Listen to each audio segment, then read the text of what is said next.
নমস্কার বন্ধুরা, আমি মৌমিতা আর আমার এই চ্যানেলে আপনাদের সবাইকে জানাই স্বাগতম। আজকে আমি আমার ছোট্ট ছাদ বাগানের গাছগুলোকে একবার দেখাবো আপনাদেরকে, আর তার সাথে আমার এই ছোট্ট ছাদ বাগান থেকে আমি কি কি জিনিস হারভেস্ট করি সেটাও আপনাদেরকে দেখাবো। চলুন তাহলে ভিডিওটি শুরু করার আগে আকাশটাকে একবার আপনাদের দেখিয়ে নিই। যেহেতু এখন বর্ষাকাল চলছে, আকাশটা কেমন মেঘে ঢাকা, কখনো বৃষ্টি হচ্ছে কখনো রোদ্দুর উঠছে। এই দেখুন, আমার এই অপরাজিতা গাছটা অনেকটাই বড় হয়ে গেছে। শুধু এই একটা অপরাজিতা গাছ না, আমার আরও দুটো আছে, সেইগুলোও দেখুন। সেগুলো কিন্তু এই তারের সাথে পেঁচিয়ে পেঁচিয়ে বাড়তে লেগেছে। দেখুন, এখানেও আমার আর একটা গাছ আছে, এটাও কি সুন্দর আমার বেড়ে গেছে গাছটা। আর ইতিমধ্যে দেখুন, এরা কিন্তু আমাকে ফুল দিতেও আরম্ভ করে দিয়েছে। প্রতিদিন একটা দুটো করে ফুল আমি পাচ্ছি এদের কাছ থেকে। আর যে নয়নতারা চারাগুলো আমি বসিয়েছিলাম কিছুদিন আগে, দেখুন সেখান থেকেও কিন্তু আমি ফুল পেতে আরম্ভ করে দিয়েছি। এখানে আমার দু রকমই আছে। আর এই যে আমার সব থেকে প্রিয় আর পছন্দের ফুল, এটা আমার দিশি জবা। আর এই যে দেখুন, এতদিন পরে ছোট্ট একটা গুটি পড়েছে আমার সবেদা গাছটা। এই গাছটা কিন্তু খুব একটা বড় না, ছোটই বলা যায়। বেশি দিন হয়নি, 1 বছরও কিন্তু এখনো হয়নি। আর এর মধ্যে ফল দিতে আরম্ভ করে দিয়েছে।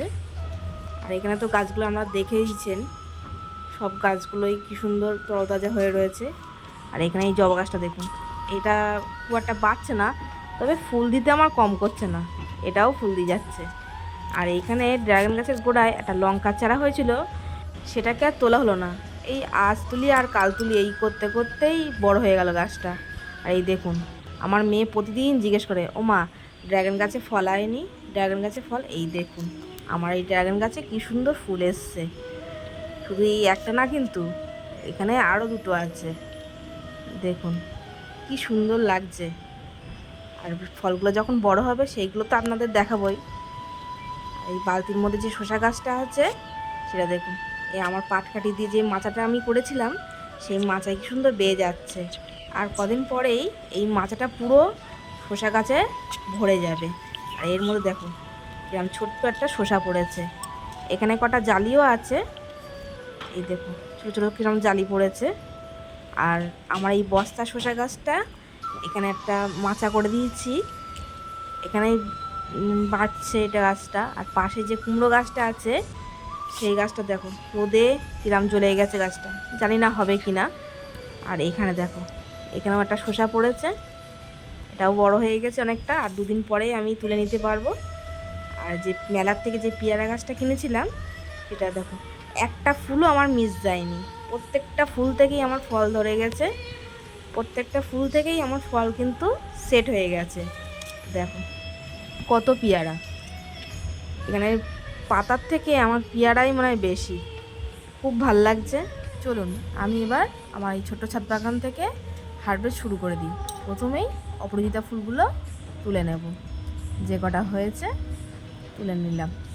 দেখুন এখানে দুটো হয়েছে, আর এই গাছটায় দুটো হয়েছে, এই দুটো আমি কিন্তু তুলে নিলাম। আর এখানে প্লেটে আমার যে উচ্ছে আর কুমড়ো ফুল আছে না, সেগুলো আমি নিচের বাগান থেকে নিয়ে এসেছি। আর উচ্ছেগুলো একটু পেকে গেছে, যেহেতু আমার শাশুড়ি মা বাড়ি ছিলেন না, আর ও নিচের বাগানটা ভীষণ জঙ্গল হয়ে গেছে, তাই উনি আসার পরে তোলা হয়েছে বলে পেকে গেছে। আর এই জবাটা দেখুন আমার 1 হাত জুড়ে গেছে। আর এখানে যে দুটো জবা বলি আমার সব থেকে প্রিয়, সেই দুটো জবা দেখুন তুলুন। আর দেখুন এই গাছটায় কত কুড়ি আছে। আর এবারে তুলে নেব আমি নয়নতারা ফুল। এই নয়নতারা ফুলের 2 রকম কালার কিন্তু আমি 2 জায়গার থেকে জোগাড় করেছি। আর এই বেশি দিন হয়নি গাছগুলো বসাইছি, তার মধ্যে দেখুন কি সুন্দর ফুল দিচ্ছে আমার। আমি ছাদের থেকে যে ফুলগুলো পাই, সেই ফুল দিয়েই কিন্তু আমার ঠাকুরকে আমি খুব সুন্দর করে সাজাই। একদিন আপনাদের কাছে শেয়ার করব আমি আমার ছাদের গাছের ফুল দিয়ে আমি আমার ঠাকুরকে কীরমভাবে সাজাই। দেখুন আমার কিন্তু প্রত্যেকটা নয়নতারা ফুল তোলা হয়ে গেছে, আমি এবার রেখে দেবো।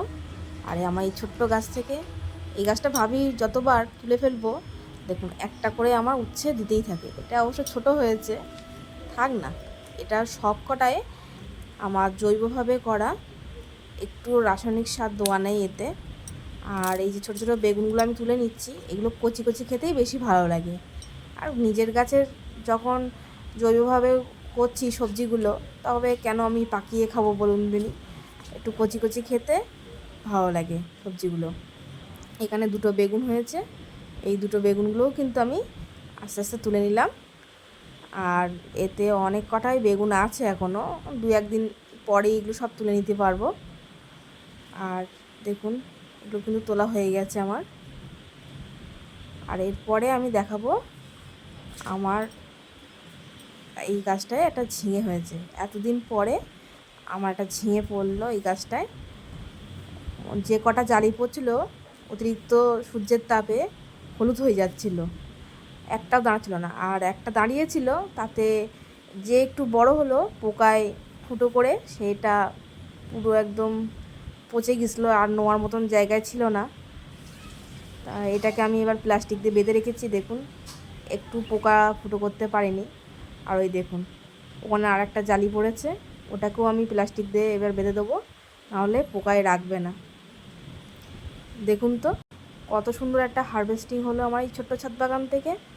এখানে আমার ঠাকুরের দেওয়ার জন্য ফুল, আর কচি কচি বেগুন, কুমড়ো ফুল, উচ্ছে, ঝিঙে সবই হয়ে গেল। আর এই ভিডিওটা আর বেশি বড় করব না। আমার এই ভিডিওটা যদি আপনাদের একটু হলেও ভালো লাগে, তাহলে অবশ্যই আমাকে লাইক, কমেন্ট, শেয়ার এবং সাবস্ক্রাইব করে আমার পাশে থাকবেন। আপনারা একটু আমাকে সাপোর্ট করলে আমি এরকম আরও নতুন নতুন ভিডিও করতে উৎসাহ পাবো। তাহলে ভিডিওটি আজ এই পর্যন্তই। নমস্কার।